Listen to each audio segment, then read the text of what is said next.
This is Rummy's Corner.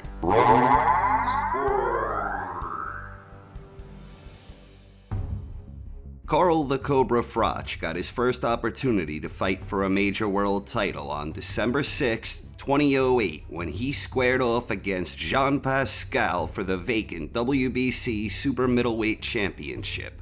This showdown between undefeated contenders got off to an explosive start, which set the tone for a mighty crowd-pleasing scrap. There were frequent heated exchanges that saw Froch and Pascal brawling it out and landing flush shots. Both boxers were exhibiting tremendous punch resistance as they traded away in a battle of inner fortitude. Whenever the pace slowed into something more measured, Froch was usually getting the tactical edge because of his effective jab. But Pascal was still having his moments as well, and he would often attack to disrupt the Cobra's rhythm. Later in the contest, Froch was better able to capitalize on his tactical advantage, but Pascal was still finding sneaky ways to sporadically pounce. During the final stretch, things finished up much like they started, with both boxers frequently trading and landing hard shots, often fighting on raw instinct and determination.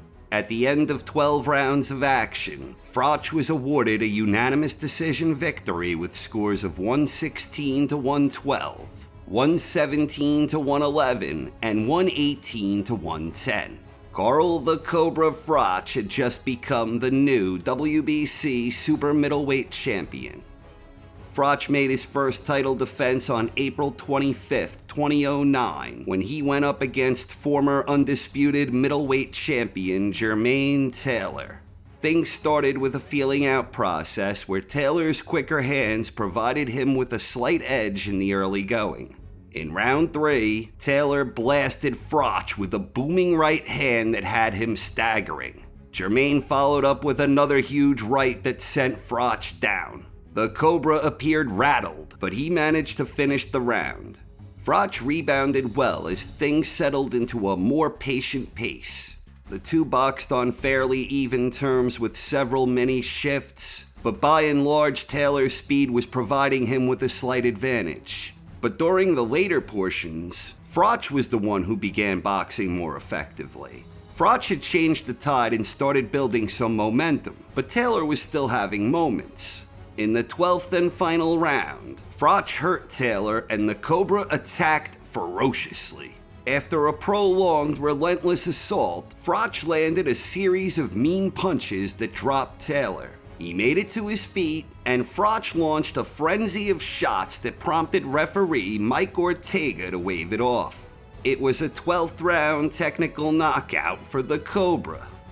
On October 17, 2009, in Group Stage 1 of the Super 6 World Boxing Classic, Froch made his second title defense against undefeated contender Andre Dirrell. Things began with a tactical rhythm. Dirrell was doing a better job controlling the range early on, and he was countering well as Froch was trying to discover openings. During the middle rounds, Froch began having more success neutralizing Dirrell's speed by making things more physical. Things began getting a bit scrappy at times. The scrappier they got, the better Froch performed, but Dirrell remained more effective when he was on the outside and had room to operate. Dirrell began holding whenever Froch got in close, and the Cobra fired away with a free hand whenever and wherever he could. Later in the fight, Froch began establishing a nice rhythm with his jab.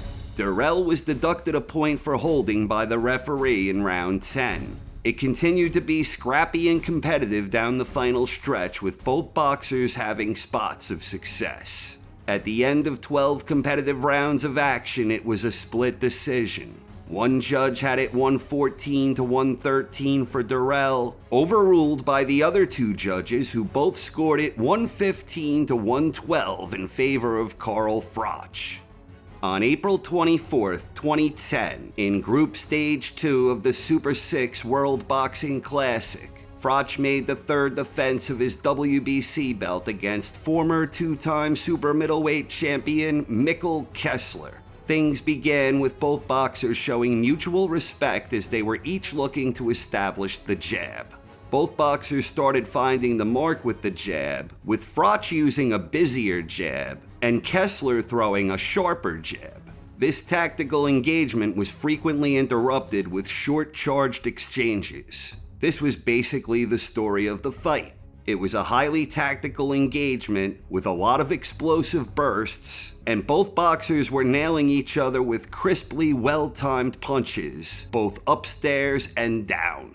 It was an intensely brutal affair with a lot of back and forth. There was a heightened tempo throughout the bout, where Froch and Kessler were both landing and absorbing a lot of hard clubbing shots. There were a lot of fireworks down the final stretch, with both boxers exhibiting tremendous heart and determination.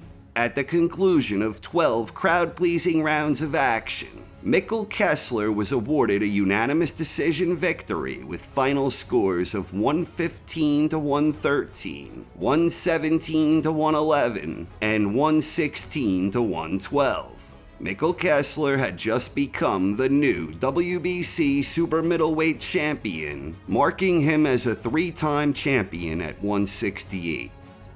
On November 27, 2010, in Group Stage 3 of the Super 6 World Boxing Classic, Froch got the opportunity to face former middleweight champion Arthur Abraham for the vacant WBC super middleweight belt. Right from the start, Froch was looking to use his jab where he could keep Abraham on the outside. It was a terrific strategy, and Froch's execution was simply sublime. The Cobra did an outstanding job keeping Abraham at long range. King Arthur was looking to shoot inside to attack whenever he could, but he was never especially effective. Froch was very effective with his jab, and he sometimes followed it up with nice short combinations. And whenever Froch decided to commit to an attack, he was typically having a lot of success. At the end of 12 rounds, Froch was awarded a unanimous decision victory, with 2 judges scoring it 120 to 108, and the other judge having it 119 to 109. The Cobra had just become the new WBC super middleweight champion, making him a 2-time champion. On June 4th, 2011, in the semifinals of the Super 6 World Boxing Classic, Froch made the first defense in his second reign as WBC champion when he squared off against Glenn Johnson. This was a tactical clash of styles where Froch and Johnson were both constantly maneuvering for favorable angles. Froch typically had the advantage when the action was at a distance, but whenever the two boxers got mid-range or closer, the momentum flowed back and forth. Johnson was crafty with disguising his attacks, and Froch made some clever adjustments of his own. It was a chess match where both guys were having spots of success and working effectively. Late in the match, Froch and Johnson frequently traded ferociously in tight quarters as this one transformed into a true battle of attrition. At the conclusion of 12 rounds, it was a majority decision. One judge scored the bout 114 apiece, overruled by the other two judges who scored it in favor of Froch, 116 to 112 and 117 to 111. On December 17, 2011, in the final matchup of the Super 6 World Boxing Classic, Froch made his second defense of the WBC in a unification bout against WBA champion Andre Ward. Ward's edge in speed and quickness provided him with the early advantage. Ward was landing some sharp counters, and he was outmaneuvering Froch in the battle for position. This enabled Ward to establish better punching angles. Froch was having some moments and competing admirably, but Ward was the one dictating the fighting range. When on the outside, Ward was utilizing his superior footwork to great effect. And when the two were fighting in close, Ward was being more physical and doing a better job creating openings. Froch was frequently off balance, and he was getting thoroughly outboxed despite his best efforts. The rhythm was completely to Ward's liking, where he was boxing well from long range, he was smothering Froch and bullying him on the inside, and he was quickly transitioning between ranges in a defensively responsible manner. Despite being consistently outclassed throughout most of the contest, the Cobra continued displaying the heart of a warrior as he battled with Ward the best he could. At the end of 12 rounds, Ward was awarded a unanimous decision victory, with two judges scoring it 115 to 113 and the other scoring it 118 to 110.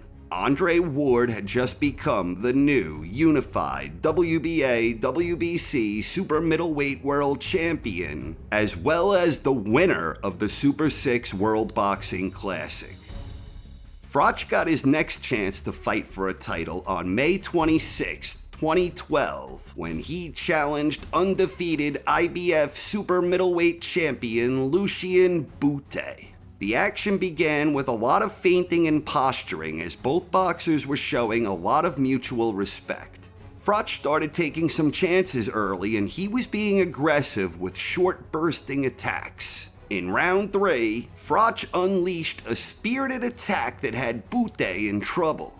Froch was tagging Boutte with some truly menacing shots, and the champion was doing everything he could to survive the onslaught. Boutte survived the round, but Froch had seized the momentum in a big way.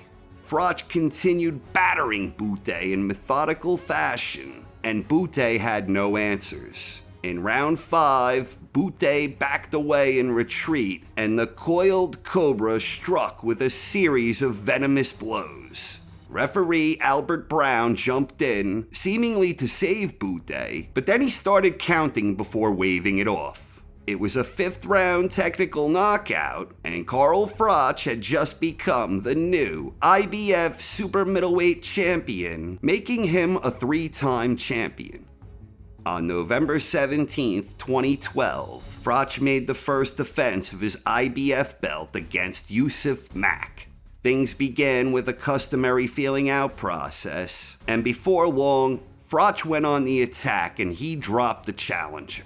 Mack didn't appear badly hurt, and Froch proceeded patiently before getting Mack in more trouble before the end of round 1. Froch took a tactical approach in the following round as he was working behind his jab to control the distance. In round 3, Froch opened up with a sweet combination to head and body that had Mack down again. This time, Mack was unable to beat the count, and the fight was over. It was a 3rd round knockout for the Cobra. Froch made the second defense of his 3rd reign in a highly anticipated rematch against Mikkel Kessler on May 25, 2013. This was a unification bout where Kessler's WBA belt was on the line, along with Froch's IBF strap. The Cobra was pumping his jab and setting the pace early. Kessler was a little tentative at the onset, and Froch was maintaining a steady output. The long jab of the Cobra was causing Kessler a lot of difficulty, and Froch was outworking his former conqueror and sometimes putting together nice short combinations. Kessler started working more effectively during the middle rounds, particularly when the two were mid-range. Kessler was also utilizing his own jab to greater effect, although Froch was still generally winning the battle of jabs. The Viking Warrior remained competitive down the final stretch, but for the most part, he was being outboxed and out-hustled by Froch. At the end of 12 rounds, Froch was awarded a unanimous decision victory with scores of 118 to 110, 116 to 112, and 115 to 113. Carl Froch had just become the new unified IBF WBA Super Middleweight Champion.